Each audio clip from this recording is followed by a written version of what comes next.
I'm Mike Giambattista. I'm the publisher of TheCustomer. I'm here today with Robert Passikoff, who is the founder and CEO of Brand Keys. Brand Keys, if you don't know, has been surveying and publishing the results of their surveys for, Robert, 24 years at this point, I believe. 25. That's right. That's a big number. In the form of the Loyalty Leaders Index. So what Robert and his company end up producing is a ranking of consumer loyalty by category, which is really, really interesting stuff. The value of what goes on behind the scenes, of all the drivers in those rankings, is where there's money to be made. It's where you can see how consumers are responding to the complex drivers here. So first, welcome. Thanks for doing this with me, Robert. I love chatting with you about all this. But maybe we can just spend a moment or two talking about why the Loyalty Leaders Report. I mean, what makes this important for a brand beyond just a ranking? Brands that best meet those expectations for the things that drive the category are always the leader in the category. Always. And so the list that we put out, yeah, it ranks it, and so it goes, okay, Amazon was first in online retail, and here's who's second and third and fourth. And while that's interesting, and you can make bets or talk about it at the water cooler. They have water coolers anymore? I don't think so.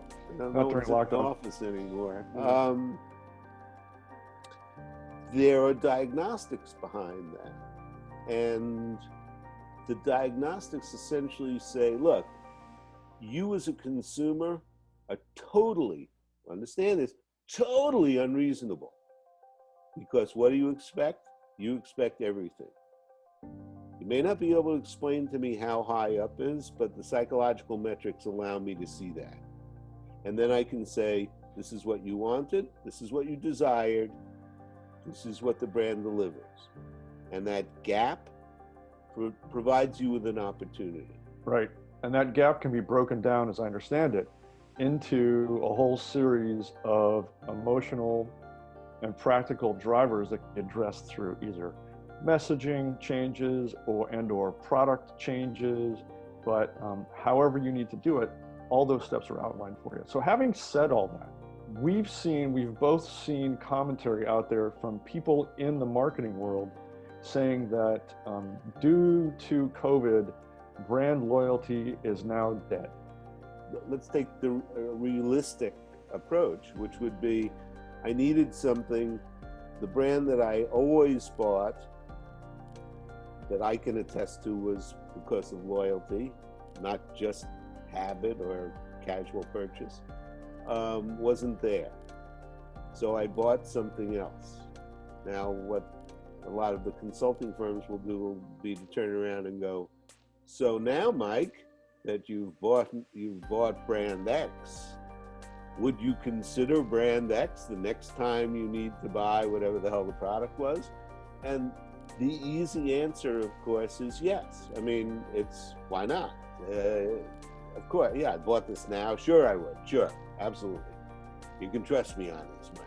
I absolutely would. Except the fact is that for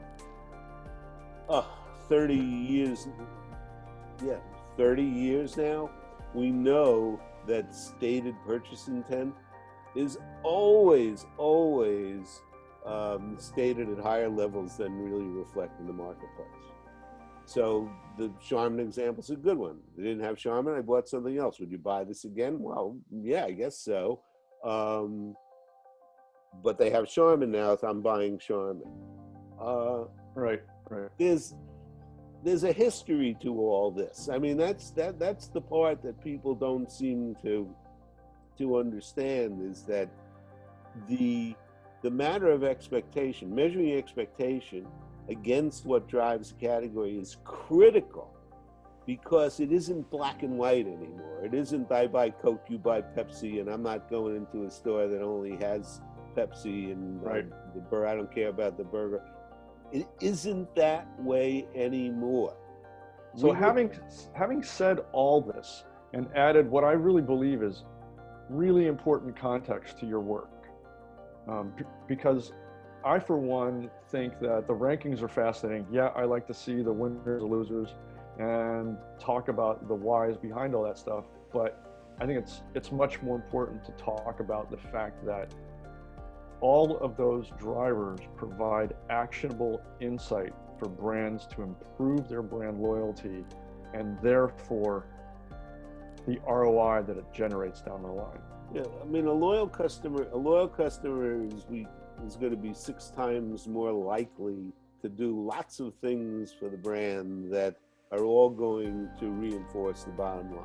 I mean, it's something we call the rule of 6.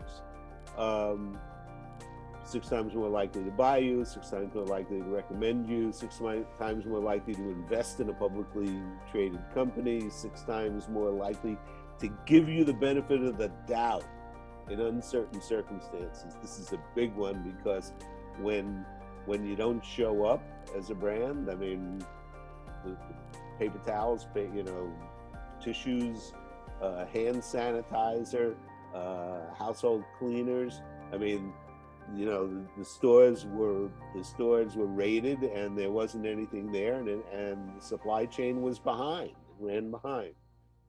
The issue is, do you go, you know what, you didn't show up when I needed you, so I am not ever buying you again? That's ridiculous. Yeah. So, but you said something really interesting in your commentary on this year's loyalty leaders list.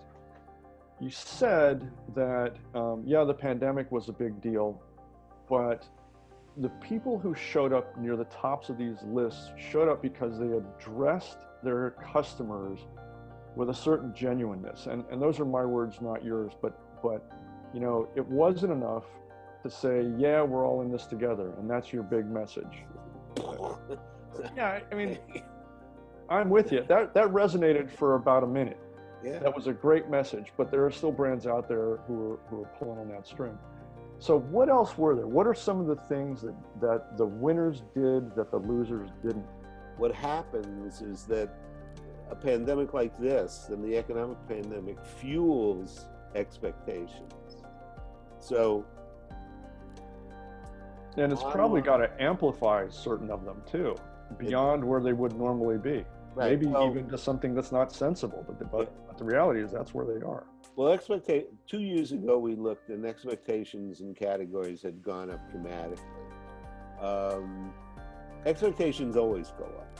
I mean, consumers are not constrained by the fact that this is what they want. It's like I said, I sent it, you should have it. Why should it take any time? I mean, I don't understand this, but there you go.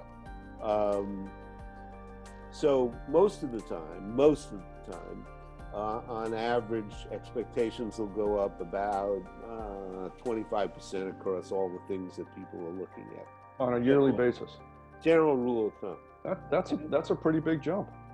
Brands manage to keep up by about 9%. So the difference between the 9% and the 25% is a gap, an expectation gap that says, gee, Mike, if you could fill that expectation, and again, maybe you can't because consumers. Maybe it's not practical, right? Well, or the juice isn't worth the squeeze, so to speak. Exactly right. Or it isn't something that your brand can easily address. I mean, they're just, yeah. I mean, that's why brands are different. That's why brands have different shares of market. That's why they do different with profitability. But after the 6 months, 8 months of the pandemic, we went back and we looked and we said, did anything increase in terms of your expectations?